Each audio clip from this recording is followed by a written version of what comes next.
माघ मास के अंतिम चरण में गांव में विशेष उत्साह का माहौल था।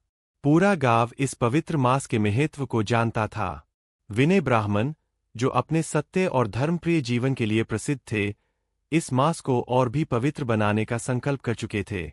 विनय प्रतिदिन सूर्योदय से पहले उठकर गंगा में स्नान करते और भगवान से प्रार्थना करते। स्नान के बाद वे मठ जाकर ग्रंथों का अध्ययन और पाठ करते। लेकिन इस बार उन्होंने निश्चय किया कि वह गांव के हर व्यक्ति तक पुण्य और ज्ञान का प्रकाश फैलाएंगे। गांव में एक वृद्ध महिला, सीता देवी, थी जो अपने पुत्र की चिंता में हर दिन उदास रहती। उसका पुत्र शहर में नौकरी करता था और लंबे समय से घर नहीं आया था। विनय ने सीता देवी को आश्वस्त किया, माघ मास में भगवान की विशेष कृपा होती है।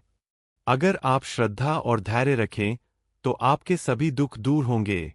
सीता देवी ने विनय की बात मानी। उन्होंने प्रतिदिन गंगा में स्नान किया, भगवान से प्रार्थना की और विनय ब्राह्मण के मार्गदर्शन में ध्यान और व्रत किया। इस बीच विनय ने गांव के बच्चों को कथाकहानियां सुनाई और धर्म का संदेश दिया। उन्होंने बताया कि माघ मास में दान और सेवा करना अत्यंत पुण्यदायक है। दूसरों की सहायता करने से आत्मा शुद्ध होती है। धैर्य और विश्वास से भगवान हमेशा मनुष्य की रक्षा करते हैं। कुछ दिनों के पश्चात सीता देवी का पुत्र अचानक गांव लौट आया। वृद्धा की आंखों में खुशी के आंसू थे। विनय ब्राह्मण ने समझाया, यह माघ मास की विशेष कृपा है। श्रद्धा, भक्ति और धर्म के मार्ग पर चलने वाले हमेशा फल पाते हैं। गांव के सभी लोग यह देखकर मंत्रमुग्ध हो गए। उन्होंने निश्चय किया कि वे भी माघ मास के प्रत्येक दिन को व्रत, ध्यान और पुण्य कर्म में लगाएंगे। कथा की गहन सीख। माघ मास में धर्म, भक्ति और सेवा का महत्व बढ़ जाता है।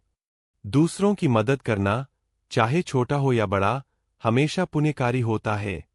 श्रद्धा, धैर्य और आस्था से जीवन की हर कठिनाई का समाधान संभव है।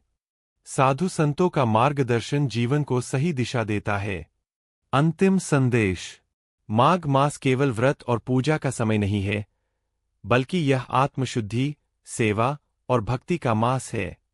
जो व्यक्ति इस मास में अपने मन, शब्द और कर्म से पुण्य साधता है, वह जीवन में सच्ची खुशियां और सफलता प्राप्त करता है।